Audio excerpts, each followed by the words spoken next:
എല്ലാവർക്കും focus star PSCയിലേക്ക് സ്വാഗതം. ഇന്ന് നമ്മൾ ഡിസ്കസ് ചെയ്യാൻ പോകുന്നത് ഒരു സ്പെഷ്യൽ ടോപ്പിക്കാണ്. നമുക്ക് എന്തിനാണ് ഗവൺമെൻറ് ജോലി? അപ്പോൾ ഈ വീഡിയോ കാണുന്ന എല്ലാവർക്കും ഗവൺമെൻറ് ജോലി വേണം എന്നുള്ളൊരാഗ്രഹം ഉണ്ടാവും. അപ്പോൾ അതിൽ പലരും വിചാരിക്കുന്നത് ഹൈ സാലറി, അതുപോലെ തന്നെ നമുക്ക് കുറച്ചു കാലം പണിയെടുത്ത് കഴിഞ്ഞാൽ പിന്നീട് പെൻഷൻ ഉണ്ടാവും, പിന്നെ അതുപോലെ തന്നെ വെറുതെ ഇരുന്ന് സമ്പാദിക്കാം തുടങ്ങിയവയ്ക്കാണ് ഓരോരുത്തരുടെയും മൈൻഡിലുള്ളത്. അപ്പോൾ ഇതിൽ ഞാൻ ഇന്ന് പറയാൻ പോകുന്ന പോയിന്റുകൾ എനിക്ക് മനസ്സിലാക്കിയിട്ടുള്ള, അതായത് ഞാൻ മനസ്സിലാക്കിയിട്ടുള്ള കുറച്ച് പോയിൻറ്റ്സാണ് പറയുന്നത്. അപ്പോൾ നിങ്ങൾക്ക് എന്തെങ്കിലും കൂട്ടിച്ചേർക്കാനുള്ളതോ അല്ലെങ്കിൽ എതിരഭിപ്രായം ഉണ്ടെങ്കിൽ തീർച്ചയായിട്ടും കമൻറ്റ് ചെയ്യാം.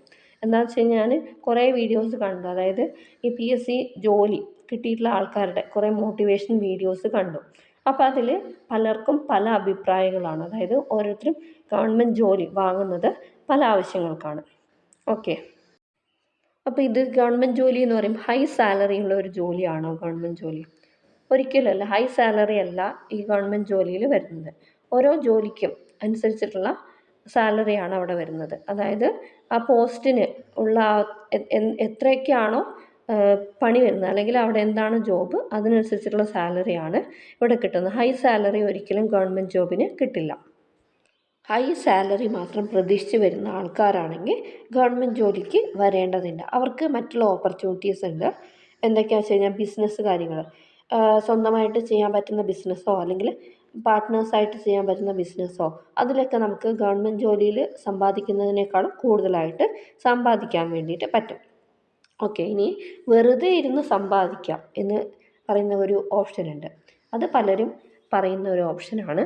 അപ്പോൾ ഇതിൽ ഈ ഒരു മൈൻഡോട് കൂടിയിട്ട് വരുന്ന ആൾക്കാർ ഗവൺമെൻറ് ജോലിയിൽ കയറിക്കഴിഞ്ഞാൽ എന്താ സംഭവിക്കുന്നതെന്ന് നോക്കാം നമുക്ക്. അപ്പോൾ ഇത് ഒരു ജോലി ഒരാളെ വിശ്വസിച്ച് ഏൽപ്പിച്ചു, അത്രയും സ്കിൽഡ് ആയിട്ടുള്ള ഒരാളാണ്. അപ്പോൾ അയാൾ ആ ജോലിയിൽ കയറി, ഗവൺമെൻറ് ജോലിയിൽ കയറി. അപ്പോൾ ഈ ഗവൺമെൻറ് ജോലിയിൽ എന്തിനാണ് കയറുന്നതെന്ന് വെച്ച് കഴിഞ്ഞാൽ അതായത് സ്കിൽഡ് ആയിട്ടുള്ള ആൾക്കാരായിരിക്കും.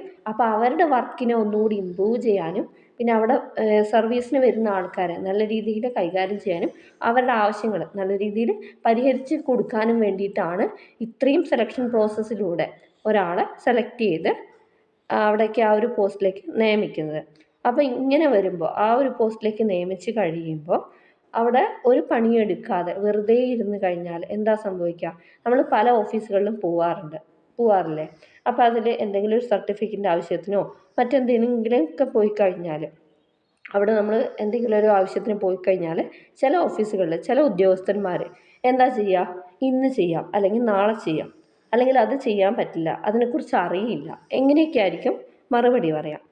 അതെന്തുകൊണ്ടാണ്? അത് ഇതേപോലെ വെറുതെ ഇരുന്ന് സമ്പാദിക്കാം എന്ന് വിചാരിച്ചിട്ട് വരുന്ന ആൾക്കാരാണ് ഇതുപോലെ വരുന്നത്. അപ്പോൾ എന്താവും ശരിക്കും പറഞ്ഞാൽ? അവിടെ വർക്ക് നടക്കുന്നുണ്ടോ? വർക്കും നടക്കുന്നില്ല. അവിടെ വരുന്ന സർവീസിന് വരുന്ന ആൾക്കാർക്ക് സർവീസും കിട്ടുന്നില്ല. അങ്ങനെയുള്ള ആൾക്കാർ, അതായത് ആ ഒരു മൈൻഡോട് കൂടിയിട്ട് വരുന്ന ആൾക്കാരാണ് ശരിക്കും പറഞ്ഞാൽ ഈ ഗവൺമെൻറ് ഓഫീസുകൾ നശിപ്പിക്കുന്നത്. ശരിയല്ലേ?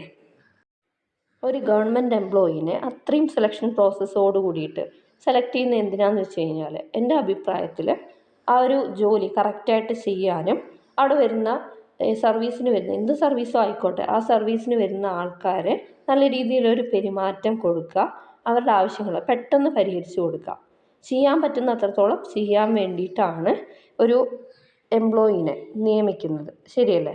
അതിപ്പോൾ ഒരു വേറെ എന്തെങ്കിലുമൊക്കെ ഒരു പ്രൈവറ്റ് സ്ഥാപനത്തിലാണെങ്കിൽ നമ്മൾ സാലറി വാങ്ങുന്നുണ്ടെങ്കിൽ അതിനനുസരിച്ചിട്ട് പണിയെടുക്കും. പക്ഷേ ഇവിടെ ചോദിക്കാനോ പറയാനോ ആളില്ല എന്ന് വിചാരിച്ചിട്ട് ചിലരെന്ത് ചെയ്യും? കറക്റ്റായിട്ട് ജോലി ചെയ്യില്ല.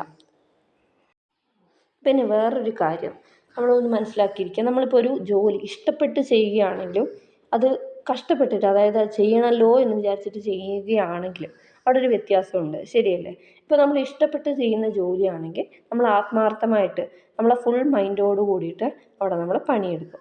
അതേസമയം നമ്മൾ ഇഷ്ടപ്പെടാത്തൊരു ജോലിയാണെങ്കിൽ നമ്മൾ അത്രത്തോളം മൈൻഡ് കൊടുക്കുമോ? അത് ചെയ്യണമല്ലോ എന്ന് വിചാരിച്ചിട്ട് ചെയ്യും, പക്ഷെ നമ്മളെ ഫുൾ മൈൻഡും അവിടെ കൊടുക്കില്ല. അപ്പോൾ ശരിക്കും പറഞ്ഞാൽ ഒരു ജോലി അത്രയ്ക്ക് ആഗ്രഹിച്ച് വരുന്ന ആളാണെങ്കിൽ, അതായത് ആ ജോലിയിൽ കയറിയിട്ടുണ്ടെങ്കിൽ അയാൾക്ക് ആ ഒരു സ്കില്ല് വർദ്ധിപ്പിക്കാനും കഴിയും, മറ്റുള്ളവരെ സഹായിക്കാനും കഴിയും, അവിടെ ആ ജോലികൾ കറക്റ്റായിട്ട് ചെയ്തു പോകാനും കഴിയും. അപ്പോൾ ഇനി കയറാൻ പോകുന്ന, അതായത് ഇനി ജോലിയിലേക്ക് പ്രവേശിക്കാൻ പോകുന്ന ഓരോ ഗവൺമെൻറ് ഉദ്യോഗസ്ഥന്മാരും ചിന്തിക്കേണ്ട ഒരു കാര്യമാണ് നമ്മൾ ചെയ്യേണ്ട ജോലി കറക്റ്റായിട്ട് ചെയ്യണം എന്നുള്ളതും.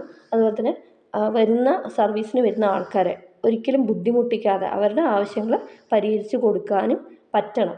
അങ്ങനെയുള്ളൊരു ആൾക്കാരാണ് ശരിക്കും പറഞ്ഞാൽ ഗവൺമെൻറ് ജോലിയിൽ പ്രവേശിക്കേണ്ടത്.